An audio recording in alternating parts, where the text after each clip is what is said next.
안녕하세요. 오렌증권학원 김용호 원장입니다. 최근 우리나라 증시가 연일 반대 매매로 인해서 막 몸살을 앓고 하락하다가 오늘 살짝 반등 나오고 있는데, 이 반등을 사실 믿을 수가 없어요.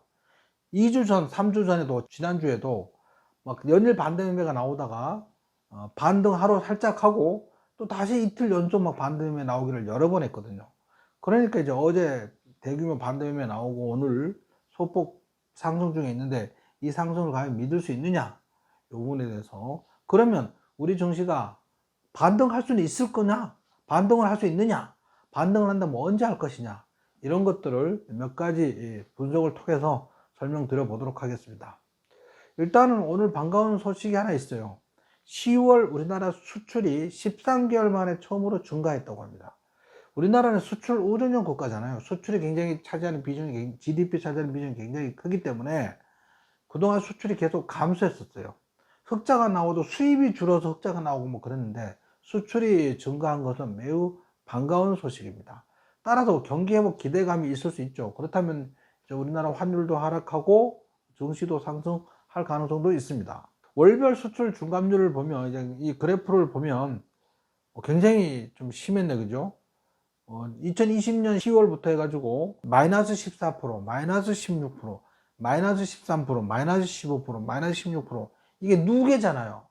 그러면 2022년 10월부터 얼마나 많이 감소를 했는지 이 수치만 보면 좀 끔찍할 정도거든요.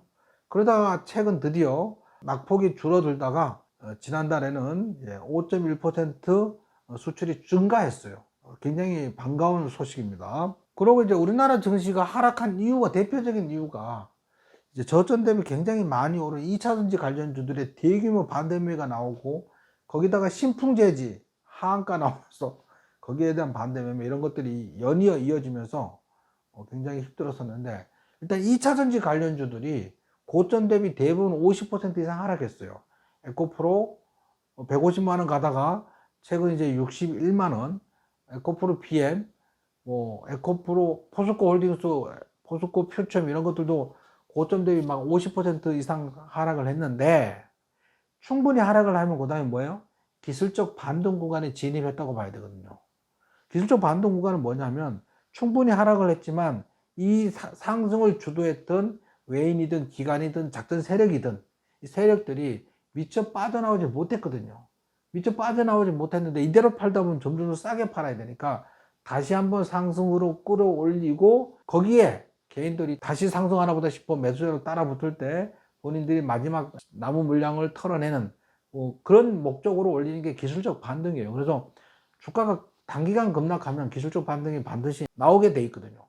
근데 이제 요번에 기술적 반등을 가지고 다시 상승하나 보다, 그래서 추가 매수 기회로 삼으시면 절대 안 됩니다. 요번 기술적 반등 구간에는 본인이 물량이 많이 갖고 계신 분은 비중을 한 절반 정도 줄이시거나, 뭐 소폭 갖고 있으면 전량 팔거나, 뭐 이런 식의 탈출 기회로 삼아야 되지, 이거를 다시 한번 재매수의 기회로 삼으면 절대 안 됩니다. 자, 그 다음에 이제 신용잔고가 9월 13일 기준으로 20조 4,593억 원이었거든요. 그러다가 10월 30일 기준으로, 그죠? 17조로 떨어졌어요.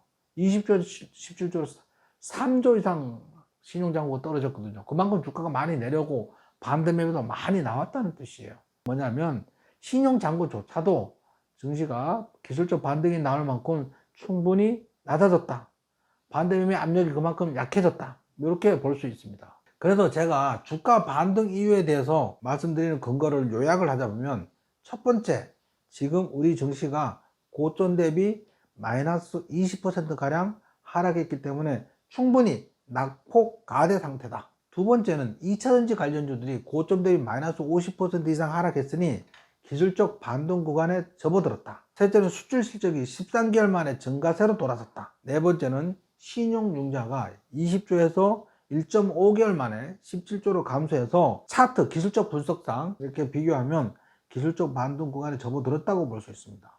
뭐 당장 언제, 내일부터 반등할 거냐, 모레부터 반등할 거냐, 이거에 대해서는 말할 수 없지만은 단기간에 상승 구간이 나올 것으로 그렇게 예상되고요. 가장 중요한 지금 시장의 이슈는 지금 열리고 있는 FOMC이거든요. FOMC인데 내일 새벽에 한 2, 3시에 파월 연준 의장이 FOMC를 끝나고 연설을 할 거예요. 기자회견을 하거나. 이제 여기서 우리 이제 기준금리 인상은 동결하겠다, 더 이상 안 올리겠다, 이런 말을 한다거나, 또는 이제 내년 상반기에 금리를 인하할 수도 있겠다, 이런 발언을 한다면 증시는 막 환호성을 지르면서 크게 상승할 가능성도 있고요.